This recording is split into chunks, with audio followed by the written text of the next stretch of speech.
o ka d'a ye kabako don ala k'an bɛɛ dusu suma ala k'o dugaw minɛ bɛnkɛ kosɛbɛ n tɛ mɔgɔ an yɛrɛ bilama e ko yanni dimanche kɔni n jɔkɛ kelen bɛ yen ani bɛnkɛ kelen n b'olu feere dimanche o tɛ Sikaso dɔgɔ yan dimanche n bɛ t'u minɛ ka bɔ fo Angleterre ka n'u feere Sikaso sugu la yan mais n'u ye e bɛn'u feere kun jumɛn na wariko la sɛgɛn de b'i la awɔ mais n bɛ billet ta ka taa Londres k'u siri k'u fila pase bɔ ka na n'u ye o tɛ sɛgɛn o ye hasidiya ye i tɛ jɔn k'a f'i ye fɔlɔ n'o fɔra e yɛrɛ bɛ sɔn cogo di ko kelen jara ye o kɔni ni nana n'o ye i k'o feere i b'o di ne ma Solomani Jara i b'o di ne ma i b'o di ne ma wala ni solo di ne ma a b'i ti k'i fa dɛ bɛnkɛ ni solo dira ne a b'i kɔ cogo min na est ce que i b'a kalama solo b'i kɔ dɛ a b'a kɔrɔkɛ fo jarala Dubaï n'a ye midi kɔfini da la abu bɛɛ fo mais bɛnkɛ min feere Abubakar Salu Salu an b'ale feere non n bɛ taa ale feere Yɛlɛmani dɔgɔ la o fana ye dimanche o bisimila bɛnkɛ ne an bɛ don gafe san in bɛ ka an kɔrɔkɔri a bɛ ka jigin dɛ o tuma an ka boli ka taa joona bɛnkɛ ne ko jɔnni ye communiqué kɛ dɛ gouvernement a ko cogo di a ka o communiqué kɔnɔ n bɛna ɲɛf'i ye a kɛ kun ye mun ye communiqué du gouvernement de la République du Mali sur la négociation entre l'État du Mali et les leaders des groupes armés terroristes k'an ka jamana ɲɛmaa gouvernement ko gouvernement bɔra ka kunnafoni di kunnafoni min ni kumaw bɛ yen k'a fɔ ko sigikafɔ bɛna kɛ Mali jamana ɲɛmaaw ani dantɛmɛwalekɛla jɛkuluw cɛ yɔrɔ a kuma bɛ bɔlɔlɔsira bɛɛ kan Mali jɛti y'a walawala an ka jamana gouvernement o tuma u ye a kuma nin mɛn bɔlɔlɔsiraw fɛ ani kunnafoni siraw de fɛ k'an ka jamana bɛna sigi ka fɔ kɛ ni i ka dɔ dantɛmɛwalekɛla jɛkulu ɲɛmaa dɔw ye gouvernement ko a b'a da bɛɛ lajɛlen tulo kan ka bɛɛ kunnafoni ka fɔ Mali kɔnɔ ani Mali kɔ kan k'an bɛ fɔ don min na fɔ bi ko jɛkulu tɛ Mali la jɛkulu tɛ diɲɛ kɔnɔ olu ye yamaru di min ma kɛnɛ kan t'a la dɛ k'i k'o baara sugu kɛ sike ko nka u y'a kuma mɛn u y'a hakilinaw faamu sabu a kuma ma fɔlɔ bi la o kabini foroba baro min sigira n'o de ye dialogue national inclusif ye ani conférence d'entente a kuma kun fɔra o la ko Mali a ka kuma n'a den bɛɛ lajɛlen cɛ ani muso walasa bɛn ni kelenya ka sabati jamana ka basi Mali gouvernement mun fɔ a ka kunnafoni in kɔnɔ tuguni u y'a ye k'a fɔ ko hakilina ɲuman dɔw kɔni olu y'a jira k'a fɔ nin baara in ye olu ka taabolo ye olu bɛ se ka ni olu cira olu bɛ taa kɛ dɛ gouvernement ko k'u b'olu fo u ka hakilina in na k'u fo u ka wuli ka jɔ la walasa basigi ni bɛn ni kelenya bɛna cogo min Mali sigida fan bɛɛ la ko nka gouvernement na kuma kuncɛ ni mun ye u ka kunnafoni kɔnɔna la ko ni olu y'a ye tuma min k'a fɔ sigikafɔ bɛ se ka kɛ ni nin maa kofɔlen ninnu ye a mana kɛ maa o maa ye n'i ye Maliden ye ko n'u y'a dɔn tuma min sigikafɔ bɛ se ka dayɛlɛ an n'olu cɛ k'o tuma k'u bɛ bɛɛ labɔ a kalama siraw fɛ sira minnu yamarulen don gouvernement yɛrɛ bolo n'i ko jɔn ye communiqué kɛ gouvernement don. Bɛnkɛ ni faamuna bɛnkɛ yɔrɔ ne bɛ min yɛrɛ fɛ sisan bɛnkɛ ne bɛ fɛ i ka don ni anw yɛrɛ ye négociation yɛrɛ dogodogonin kɔnɔna na yɛrɛ ko min yɛrɛ bɛ négociation ko nin na sa. N tɛ ja de ma ninnu. Awɔ. N den bɛ ka n kun dɛ. Mais c'est normal bɛnkɛ an mago b'a la. Gouvernement min f'i ye fɔlɔ. Il y a beaucoup de questions autour des négociations avec les djihadistes. O kɔrɔ. Babara. Naamu. Ko ɲininkali caman de bɛ yen sigikafɔ la ni jihadima ɲɛmaa ninnu ye. Hali yɛrɛ f'i y'a fɔ. A walawala Lafiyabugu Buwaka faamuya ani Tata. Ayiwa yɔrɔ faransi arajoba ye n'o ye RFI olu de bɔra ka kunnafoni fɔ tarata kalo in tile 19 ko fanga farancɛ fanga min b'an kunna k'u ye yamaru di an ka silamɛw ka tɔnba ma n'o ye conseil islamique ye k'u ka sigikafɔ dayɛlɛ ni dantɛmɛwale jɛkulu belebele nin n'o ye GSIMI ɲɛmaa tɛ Yadagali ye wa ani Katibaden Masina ɲɛmaa o tɛ Amadu Kufa ye wa babara ko ni jɛkulu belebele fila in dun u tɛgɛ dilen don Al-Qaïda de ma wa olu de bɛ ka Mali yɛrɛ kɔrɔfɛla n'a camancɛ fanba o b'olu bolo o n'o tarabasolu n'o dongo don maa fa civil ni surasi jamana kɔrɔ n'a camancɛ ko mais nin kuma ka bɔ Faransi RFI da k'a a tɛ bari anw Maliyɛnw na o ko sabu an y'an ka foroba kumasigi min kɛ a ŋaniya fɔ hakilina nana o kuma la o ko Mali ka sigi ka kuma n'a den bɛɛ ye kosɛbɛ ayiwa mais ni nin fɔra ta kɛnɛ kan hali n'a sɔrɔ an ka gouvernement kɔni a ma ɲɛfɔli k'an ye an n'u bɛna sigikafɔ kɛ mun kan an bɛna bɛnkan jumɛn ɲini ni u ye kɛrɛnkɛrɛnnenya Yadagali ani Amadu Kufa au conseil islamique yɔrɔ a kun fɔra bɔlɔlɔ sira fɛ ko a ci kalifara olu de la walasa olu ka sira taamali daminɛ olu fana nisɔndiyara ni o ye n'a ci dira olu ma olu b'a kɛ ayiwa nka an ka jamana politiki dɔnba belebele dɔn min bɛ kɔrɔnfɛ saheli jamana yɛrɛ lakana ko min kalan'o la ka jo o la n'a y'o dɔn k'o dɔnna kari ale ko sigikafɔ hali n'a kɛra kɛfɛ ye i ko n ka don dogodogoni de kɔnɔ dɛ ko danw b'a la dɛ sike danw b'a la dɛ ayiwa o de b'a dɔn k'a fɔ hali n'a sɔrɔ minnu bɛna wuli ka taa kuma n'o ye Haut Conseil maaw ye hali n'olu ka tɔn dɔw sigisigilen b'a yɔrɔ la u ka tɔn tɛ a yɔrɔ la wo Mamada ko nin baara in bɛ kɛ ni hakili de ko mais maa minnu bɛ kɔrɔnfɛ lakanabaliya yɛrɛ ɲɛdɔn maa faamuyalenbaw n'o ye experts ye k'olu caman kan ka yaala fɛn min ye ɲininkali ka sigi ka fɔ kɛ ni nin dantɛmɛwale jɛkulu ninnu ye Mamada k'a ni min ka jan ɲɔgɔn na i ma ɲininka ani diinɛ ko ka jan ɲɔgɔn na pewu i ye ɲininka de kɛ Mamada ce n'est pas d'ordre religieux o dɔrɔn tɛ dɛ fɛn caman de bɛ nin na Mamada jɛkulu ninnu fɛ kuma la min ni diinɛ ko yɛrɛ tɛ ɲɔgɔn ɲɛ sira la awɔ o dɔ ye jumɛn ye maa caman de dusu tiɲɛnen don ka da u yɛrɛ balo cogo kan u ka sigida cogoya kan kelen filanan Mamada tajuru sara caman de bɛ jɛkulu in kɔnɔ nin kɛra na o san f'an k'an ta sara bi lafiya t'i ye vengeance b'a la bon o de y'a to yan'a ko ka kɛ u kan ka jɛkulu dɔ de sigi fɔlɔ maa minnu faamuyalen don minnu kalannen u jolen don nin ko sugu ninnu ɲɛdɔnnen k'olu ka hakilina ɲini n'o tɛ sigi ka kuma wa ni dantɛmɛwalekɛla ninnu ye Foroba Baro y'a fɔ dialogue national inclusif y'a fɔ kabini san 2019 i ye ɲininka de dɛ bon k'a fɔ k'o sigi ka fɔ nin n'o tɛmɛna ni dantɛmɛwalekɛla ninnu cɛ Mamada k'o ye baara bannen ye wa o ye lafiya ye wa ko cogo di mun ye jumɛn ye o tɛ wajibi tɛ ko an n'u sigira ka kuma k'a bɛ ban dɛ an n'u bɛ sigi ka kuma Mamada ne de bɛ tiɲɛ f'i ye o bɛɛ la an b'u bunten fɛnɛ sɔrɔsi sira fɛ sigikafɔ bɛ ka kɛ buntenni bɛ ka kɛ awɔ o sigikafɔ in Mamada o ye fɛɛrɛ kɔsana fɛɛrɛw de ye quoi awɔ ayiwa parce que fangaw cogoya tɛ kelen an bɛ don min ko bi olu bolo se b'u bolo se tɛ anw ye donc fo ka se yir'u la fɔlɔ ka sɔrɔ ka sigi ka kuma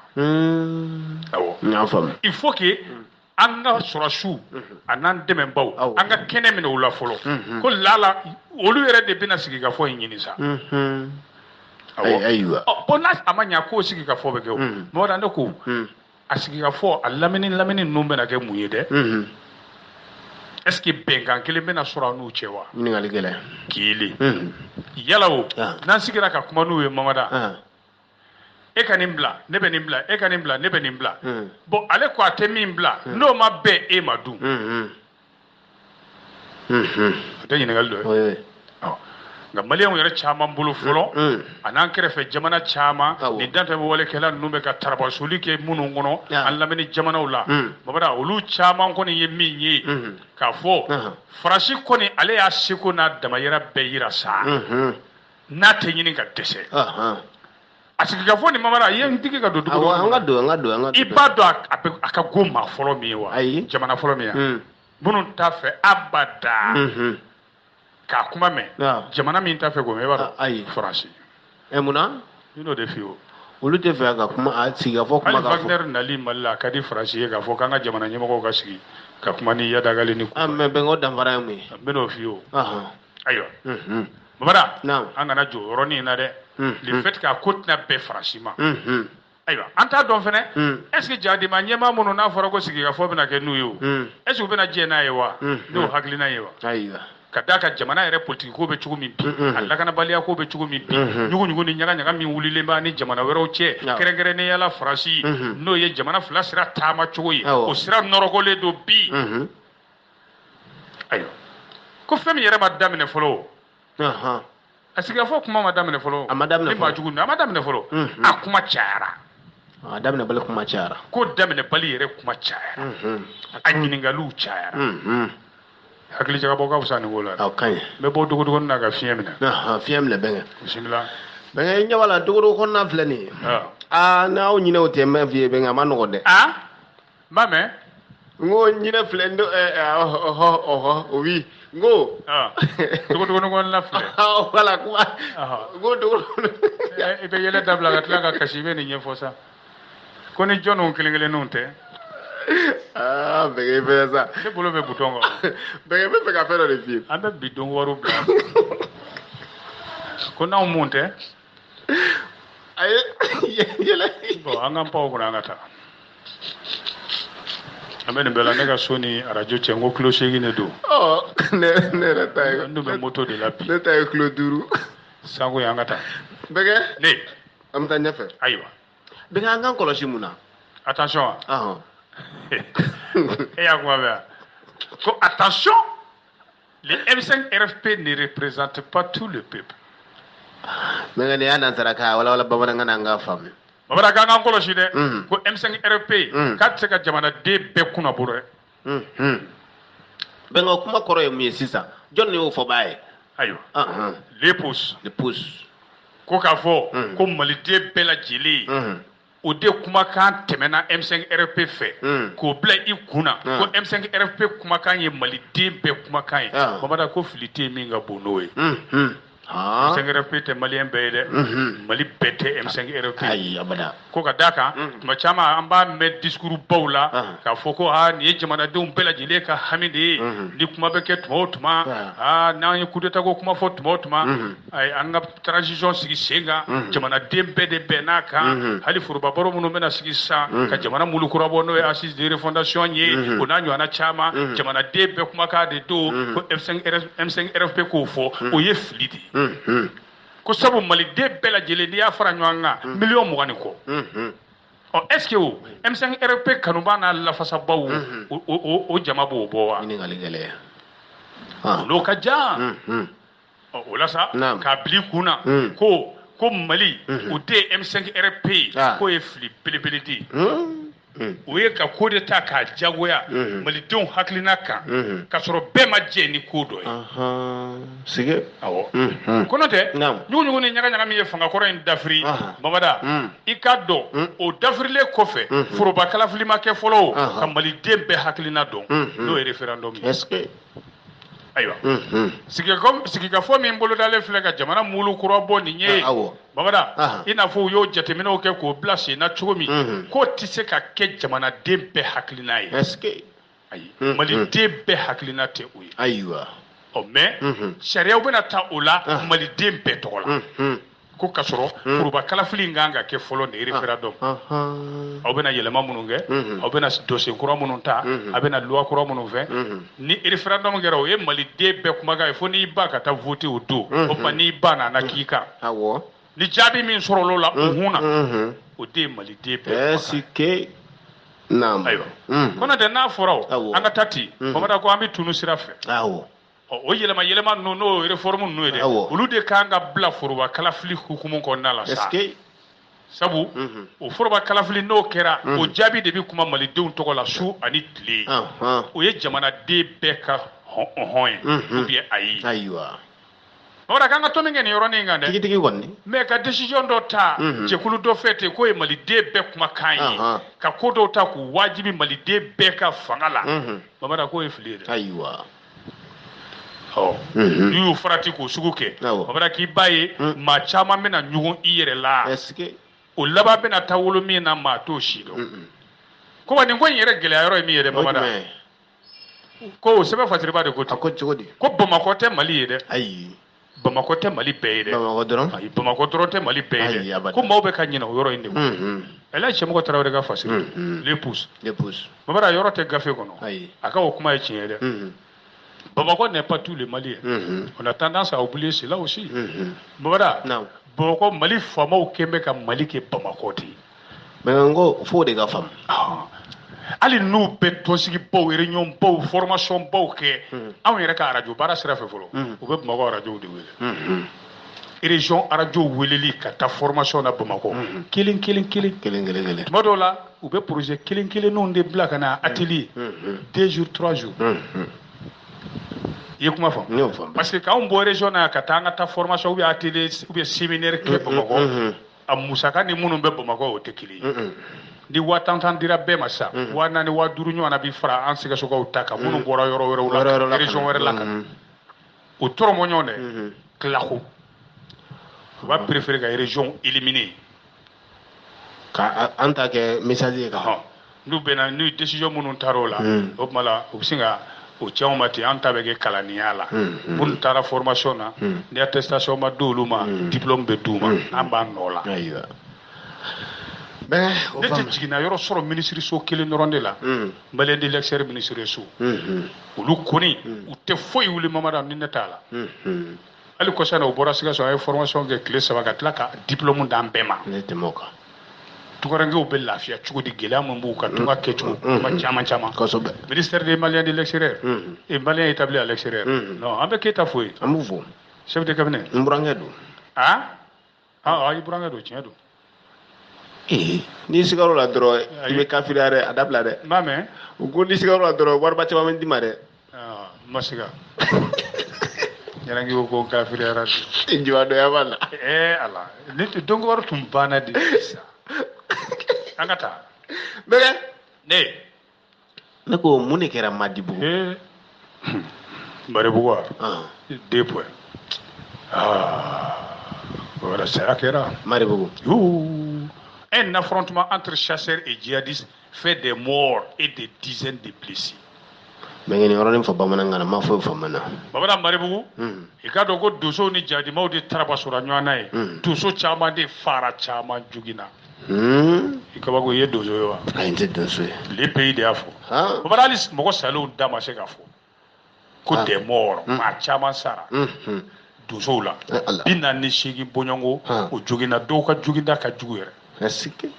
o de jaabi ye min sɔrɔ la i ka dɔn dosow ni jadimaw ka tarabasoli la Suma ni Maribugu furancɛ ninnu na ye jɛnɛ cercle la ye 5e région du Mali Maribugu an bɛ don min na i ko bi Mamada ale bi datɛmɛwalekɛlaw bolo biri n b'a da la Maribugu kɔni bɛnkɛ o kɛra tiɲɛni ye jadimaw u nana cogo di i b'a dɔn u nana ni mobili 4 de marifa juguba bɛ min sanfɛ ten ka dosow attaquer o y'a sɔrɔ dosow fana tun bɛna ale k'u bɛna Maribugu bɔ bolo la u tarabasura ɲɔgɔn na sa yɔrɔ o kɛn bɛ ka Maribugu minɛ a ka ca dɔgɔkun caman ye bi a ye min sɔrɔ kunnafoni bonda la sigida yɛrɛ la ye dɛ Babada a kasara bonyara dɛ maa caman de sara caman joginna moto caman minɛna ka taa n'a ye maa minnu sara Babada a hakɛ ma fɔ dɛ awɔ bon minnu kɔni joginda juguyara kosɛbɛ u wajibira k'olu ta sisan ka taa n'olu ye Sevare k'olu furakɛ kunnafoni sɔrɔ bonda in ye nin fɔ an ye ten ayiwa minan caman dosow bolo fɛn na Mamada o de jenina moto 10 ni kɔ bɔɲɔngo doso marifa farafin marifa u y'o bɛɛ jeni awɔ ayiwa u tora o kɛlɛ yɛrɛ de la dɛ min ye kunnafoni d'a ma sigida la ye dɛ sɔrɔsiw ka avion nana pan sanfɛ kɛlɛ yɛrɛ sanfɛ ye o y'a sɔrɔ dosow ni jadimaw bɛ ɲɔgɔn na mais a ma gosi ko kelen kɛ avion ma farapo kelen kɛ donc Maribugukaw k'o de kɛra jigilatigɛ ye olu bolo an ka armée bɛ k'i sigi k'i fari faga ka nin ko lajɛ ka avion ta ka na pan kɛlɛda yɛrɛ sanfɛ o don y'a sɔrɔ dosow nana de k'u bɛna population bɔ bolo la ko dosow de na armée ka baara kɛ sa dɛ Maribugu village Mamada ali bi a laminiminen don jadimaw fɛ dɛ o ko bɛ senna a bɛ dɔgɔkun caman bɔ bi Mamada foyi de t'u bolo village la ye baloko bɛ yen jiko bɛ yen kɛnɛyako bɛ yen kalanko bɛ yen i tɛ se ka taama i sago la o bɛ yen a bɛ dɔgɔkun caman bɔ sa Maribugu kɔni ayi maa ti don maa ti bɔ dugumɔgɔw balilen don fɛn bɛɛ la o balilen don ka activitéw bɛɛ la o kɛ baaraw bɛɛ n'o sugu dun kɛra welewele de bi da an ka fanga farancɛ fanga ɲɛmaw ye k'u ka wuli ko Maribugukaw degunna dɛ parce que a b'olu kun na fanga ɲɛmaa yɛrɛ banna olu la sa k'u to maa jugu ayi o ma baw la awɔ hali kunun dɔrɔn dɛ Babada k'i b'a ye doso bayirika i tun b'olu ye bololon sira fɛ jabaranin dɔw la ye u jɔlen bɛ Suma village la ye village bɛ wele ko Suma u bɛ yen u fana bɛ ka labɛn sabati est-ce que benga ala ka daɲuman don ala gindo de y'a fasiri e pays benga mi ta ɲɛfɛ ayo benga ne ko jɔnni fagara dɛ Malaya le chef du RVIM dans le Gourma Nasser Al-Tarki tué par Barkhane o y'a sugu jumɛn benga mara jɛkulu dɔ bɛ ko RVIM a bɛ Gourma kɔnɔna na ye ko ɲɛmaa dɔ bɛ yen Nasser Al-Tarki ko Barkhane Faransi sɔrɔsiw k'u y'a fa Mali bɛ ko ten i kabako i soma dɔ a wala wala n ka lamɛn Bora ko nin na kɛ bolokuru belebele bɔlen ye Jadima non kɔ la tuguni dɛ minnu bɛ ka dantɛmɛ wale kɛ an ka jamana kɔrɔ fɛ ani camancɛ la ye ko Faransi sɔrɔsiw alamusa tɛmɛnen y'u ka ɲɛmaaba dɔ jɛkulu dɔ min bɛ wele ko RVIM i bɛ RVIM kɔrɔ dɔn wa Rassemblement pour la victoire de l'islam et des musulmans dans le Gourma a cɛ tɔgɔ de ko Nasser Al-Tarki a n'a a masuruna mɔgɔ 4 cɛ yɛrɛ fagali n'o ye Nasser Al-Tarki nin ye a fagali kuma yɛrɛ fɔra kabini octobre kalo tile 20 a fagali kuma fɔra octobre kalo tile 21 Barkhane maaw fɛ Faransi sɔrɔsi ɲɛmaaw fɛnɛ bɛɛ jɛna n'a ye k'a fɔ cɛ in fara n'u ka ministre sɔrɔsiw ka ministre bɛɛ jɛna n'a ye ko cɛ in k'a fara nin cɛ ŋana in sa wara ko nin tun ye dantɛmɛ walekɛla ye dɛ ja a fara kabini kalo tile 16 de Barkhane ka communiqué o de fɔ mais a fagara cogo di e kan t'o de ma a faga cogo kɔnɔ ayiwa kalo tile 15 kɔlɔsili de kɛra ko sigana mobili dɔ bɛ ka cɛncɛn bolo minɛ maa 5 b'a kɔnɔ bɛ k'u kunda worodugu kan ni dun bɛ bɔ yen k'i kunda worodugu kan o kɔrɔ bɛ k'u kunda Ombori yanfanw de kan su kor'u la u sira village dɔ kɔnɔ yen dugu jɛlen kalo tile 16 sa u nana k'u bɛ sira ta ka taa ali bi communiqué Barkhane de bɛ ka nin ɲɛfɔ an yɛrɛ kunnafoniw ye ɲɔgɔn sɔrɔ k'a tugu ɲɔgɔn na k'a ye ten teku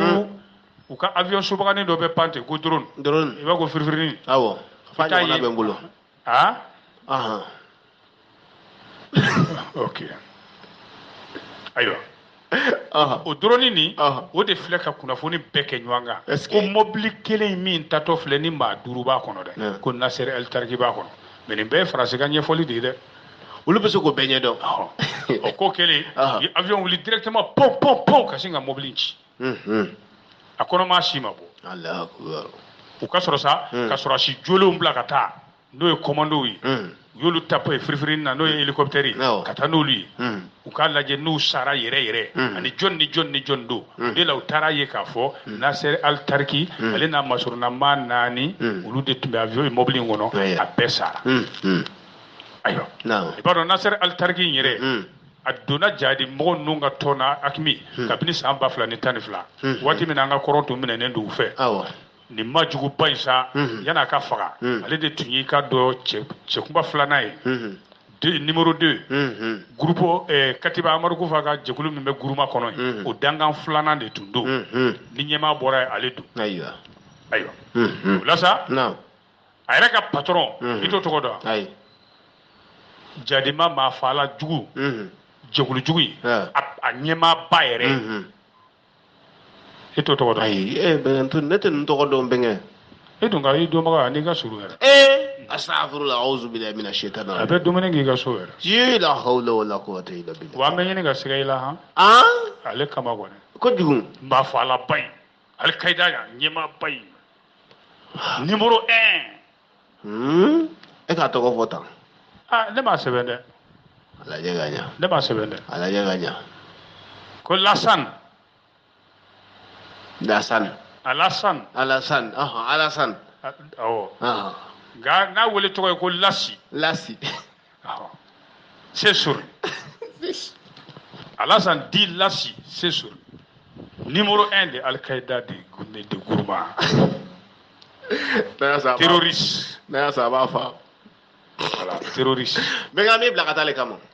o ka nɔgɔn kojugu o tɛ kɔrɔnfɛ taga bɔ o ye Saribugu ni Médine de ye o ba yaga don wa yaga don e ni ko Gourma bɛ kɛ i tawula la kɔrɔfɛ a bɛ ni bugu worodugu la yan n ka natɔ tun don Sidi de la safuru la ye ale tɛ a ɲɛmaaba yɛrɛ Abu Hamza Al-Shinkiti Mora ko ni cɛ fila ninnu ye tiɲɛni min kɛ u ye ni min tiɲɛ kɔrɔ fɛ hakɛ t'a la olu de tun bɛ mugujugu don dugukolo jukɔrɔ mobiliw ɲɛ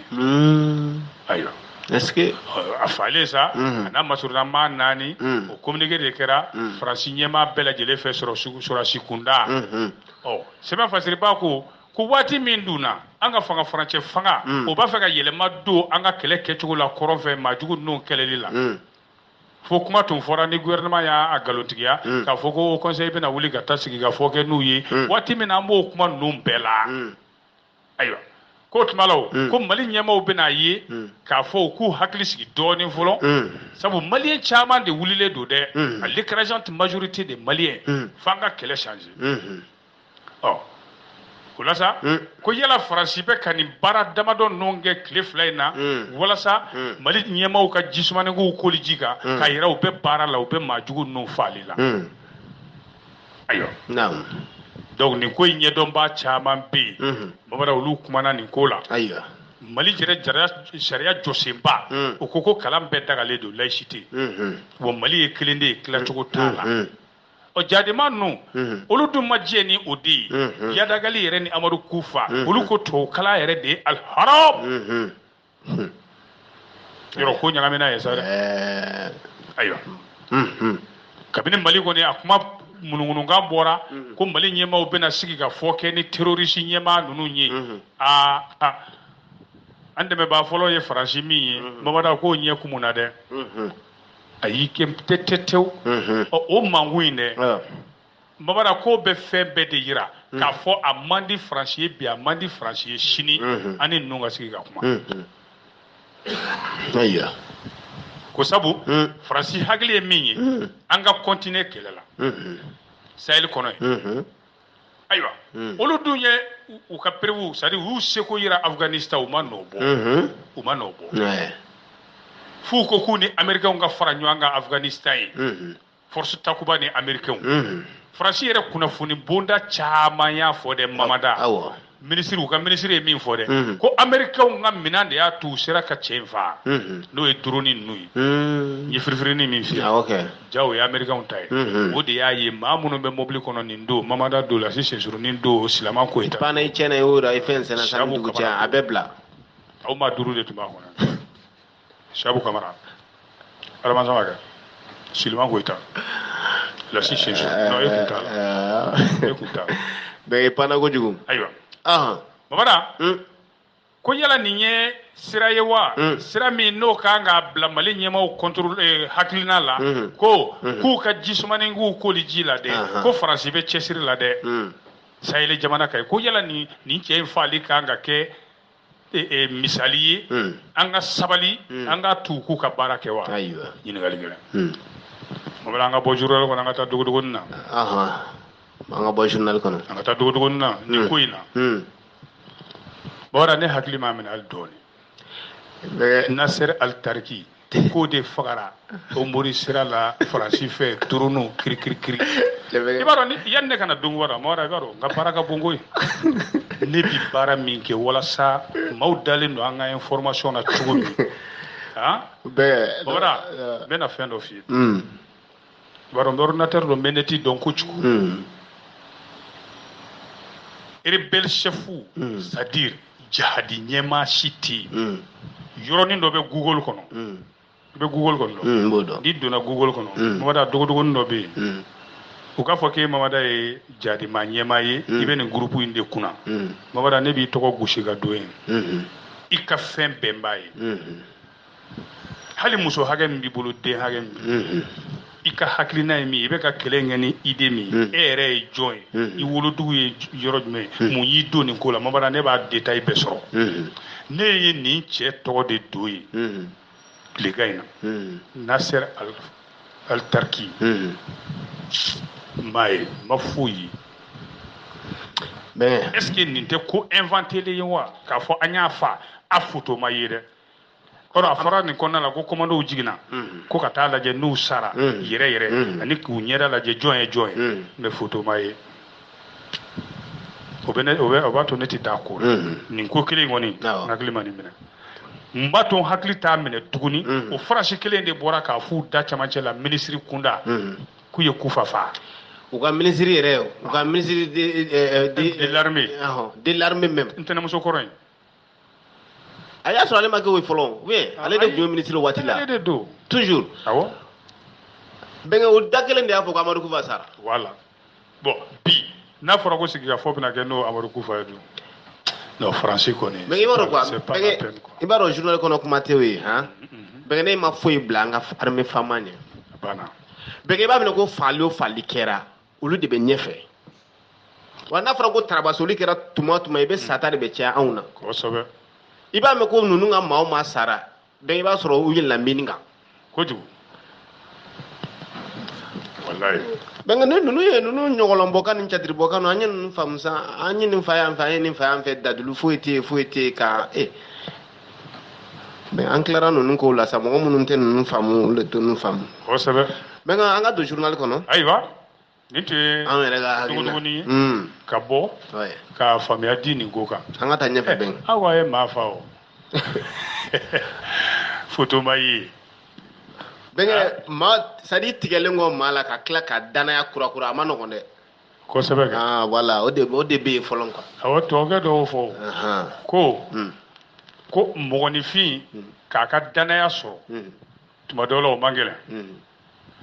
Mais maa kelen ka danaya da i kan o danaya tiɲɛnen i n'a cɛ ka tila ka danaya wɛrɛ sɔrɔ i n'a cɛ tun. Mamadu o ka gɛlɛn dɛ. Voilà sinon servali kɛra don min na an bɛɛ dar'u la o. Maa dɔw m'u den tɔgɔ da o la. Ou bien o ma dɔgɔkun kelen baara bɔ. Awɔ Faransaw la. Olu maa jugu minnu tun bɛ o waati la olu tun ka jugu dɛ. Kosɛbɛ kɛ. Voilà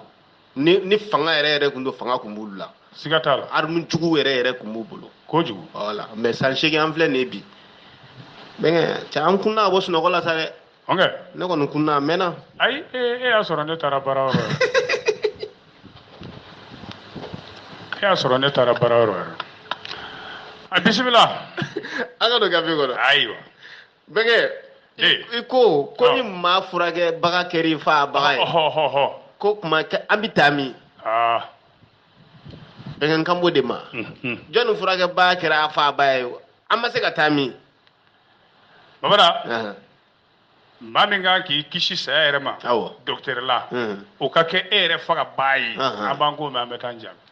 Ko yɔrɔ t'an bolo jayɔrɔ t'an bolo. Babada nin ko in a makari ka bon kosɛbɛ. I dun t'a to yen. I tun t'a fɛ k'a kalan yɛrɛ. Bɛnkɛ n'a ma ɲɛ i fana y'a ta i y'a kuma kuntigiya ma. An ka bi ta bila an ka nin to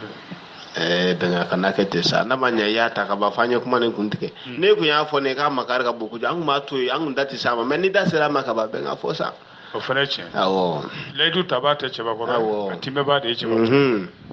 Un ancien chirurgien était un tueur. Il avoue le meurtre de sa femme qu'il a nié pendant 35 ans. Kabako ye de ancien chirurgien. Ayi. Wala ko ni docteur belebeleba in. Mamada Jama Fala de don. A nana jɔ a yɛrɛ furumuso fagali la a jɔra la a y'i dala cɛ min na san 35. San 35. San 35 muso falen kɔ a ma jɔ a la. A yɛrɛ de y'a muso faa. A yɛrɛ de y'a faa. Ɲinan yɛrɛ de y'a jɔra a la. N bɛ na n'i ye o. San 35.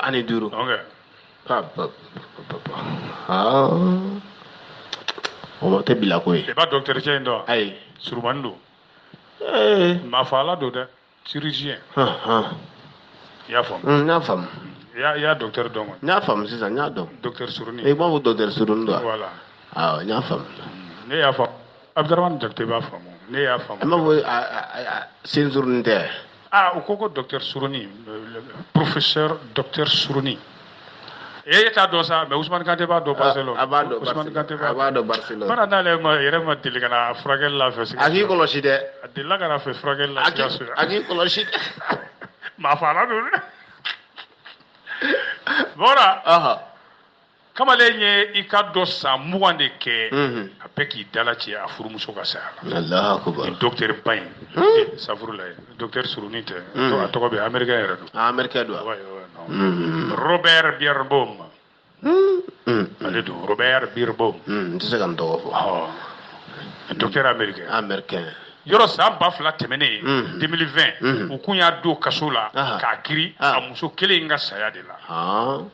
nga ma jɔ a la o la a ma jɔ a la parce que dalu fana kun tɛ kiiri tigilamaw bolo o waati min b'a yira k'a fɔ ale don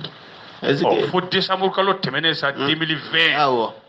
u seginna ka kiiri in kuraya de tun b'a kɛ i b'a muso tɔgɔ dɔn ayi Gail Cates a ka ɲi de bɛ an ka taa anglais sa e tɛ Amerika an yɛrɛ bɛ gaw de a b'o dɔn ou bien ka taa Aramadu Sangare Simbo fɛ a k'i tigɛ Gail Cates a furumuso de bamana san 1985 1985 muso de tununa wa a su ma ye nka jalaki nana bi cɛ kan sigara kɛra cɛ la ko ɲanguma cɛ y'a fa mais ni su ma ye maa tɛ se ka kuma dɛ a fara ni min ye n'o ma kuma tɛ se ka fɔ dɛ u ye cɛ tarabaso k'a tarabaso sa mamada san 20 u b'a kɔ sɛgɛsɛgɛli la dɔrɔn procureur ko cɛ ye nin minɛ ne ma sɔn a ka kuma ye ayiwa voilà juge dɔw kunkolo bɛ baara kɛ dɛ olu ko monsieur le procureur i kɔni b'a dɔn Amérique ye jamana ye ka maa minɛ nkalon kan i ka baara bɛ tiɲɛ hali minnu y'a baara kɛ an bɛɛ ka baara bɛ tiɲɛ an bɛ lagosi an tɛ kɛ foyi ye jamana in na tun babada sariya bɛ Amérique dɛ a bɛ labatu m'o f'i ye ko Mali caman b'a ko Mali banajugu ye jihadi ko ni insécurité Mali jili belebele fɔlɔ dɛ o de ye sariya labato baliya ye f'a ka labato ɲangini baliya f'a ka ɲangi Amérique n'i ye den hakɛ kɛ fɛn min n'i den la k'i muso bugɔ siɲɛ kelen i tɛ kɛ président ye maa i bɛ bugɔ o joli kɛ fo ne ma deli k'ale bugɔ bon ne kɔni delila k'i ba fana bugɔ o de y'a to n ma kɛ faransi président bamana cɛ yɛrɛ nan'i dabɔ file kɔrɔ procureur ko a y'a minɛ a ka segin n'a ye ba ka san 20 tɛmɛnen kuma n b'a ɲininka a la n'a seginna kelen kan ko sabu kuma dɔw b'o kɔnɔ o man kun minɛ est-ce que o nana cɛ jɔ procureur ko k'i muso i y'a faga i b'a dɔn a y'a ɲininka cogo min i muso faga cogo min a fɔ n ye mɔgɔ wɛrɛ b'a fɔ k'i ye bere fili mɔgɔ min ma i b'a fɔ k'i ye mɔgɔ min dabali k'a ɲɛɲini tubabu bɛ se suya la dɛ mɔgɔ wɛrɛ cɛ sinna ko bon n b'a ɲɛ f'i ye ko je vais expliquer a bɛ to ka pɛrɛn-pɛrɛn kunna de n k'a kana pɛrɛn-pɛrɛn ne kunna a pɛrɛn-pɛrɛnna kunna n y'a tarabaso nafolobatigi docteur don a tɔgɔ la avion b'a bolo yɛrɛ avion dennin ninnu n ye n bolo ja a kan na fo k'a fa awɔ il raconte avoir étranglé sa femme étranglé o ye k'i bolo ja maa kan na n kɛlen ko k'a fa tuma min na monsieur le procureur ko bisimila n y'a su fofo ka taa n'a ye n ka avion jigi kɛnɛ min bɛ n ka du la ye ka avion dayɛlɛ k'a bila avion kɔnɔ ka avion wuli ka pan ni avion ye fo ko océan cɛmancɛ la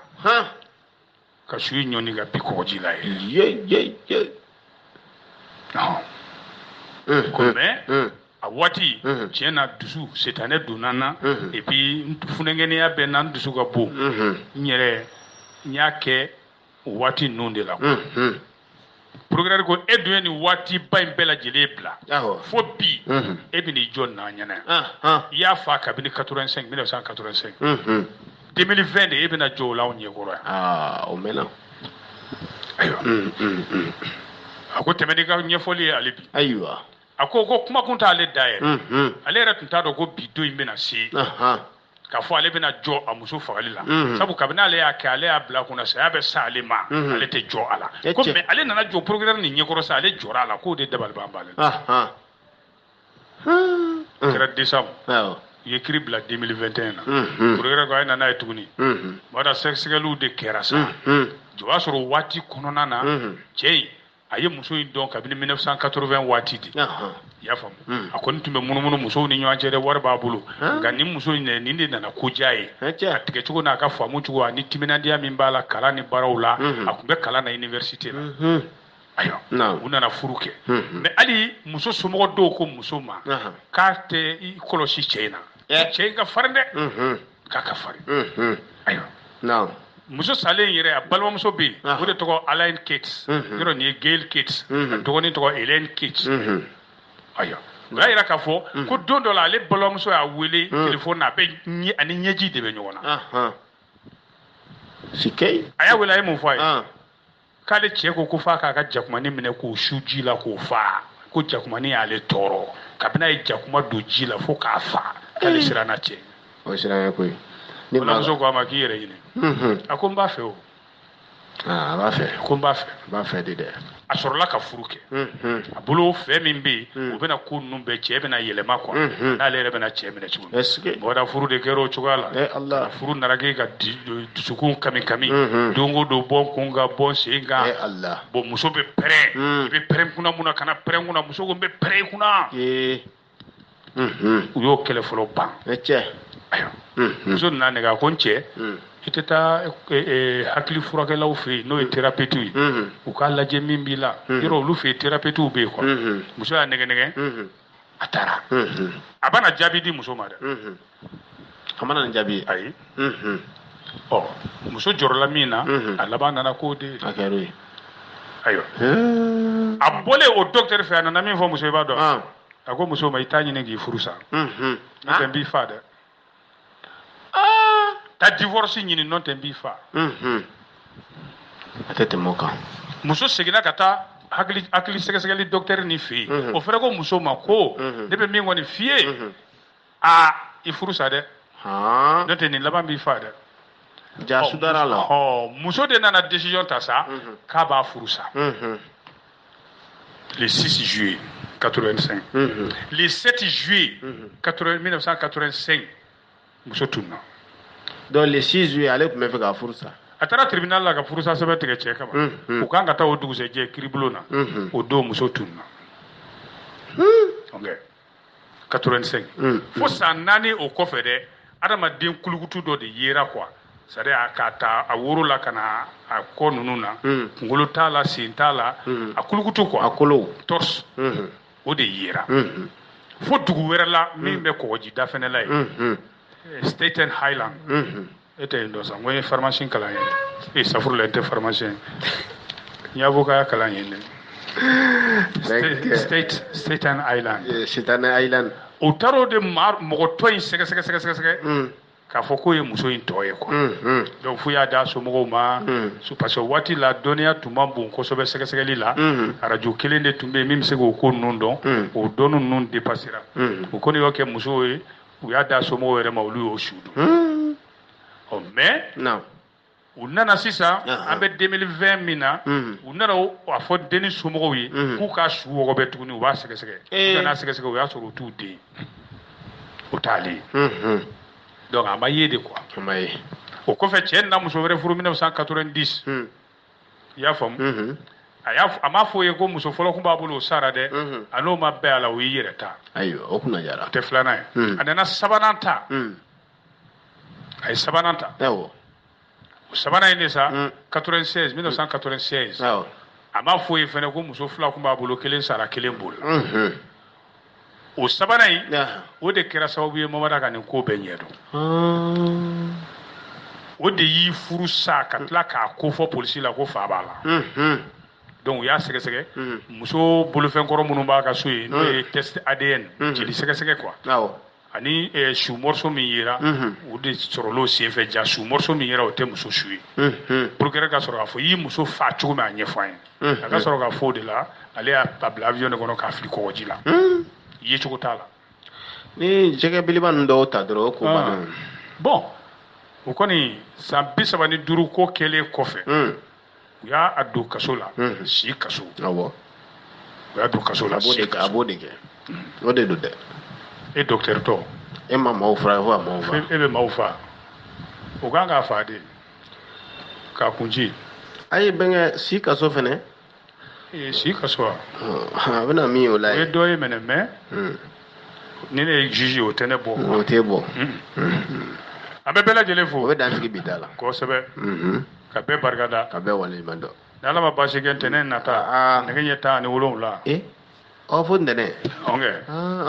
an tɛ ɲɔgɔn sɔrɔ nin kɛnɛ in kan n'Ala ka jɛ inchallah awɔ hakɛto b'o la sallallahu alaihi wasallam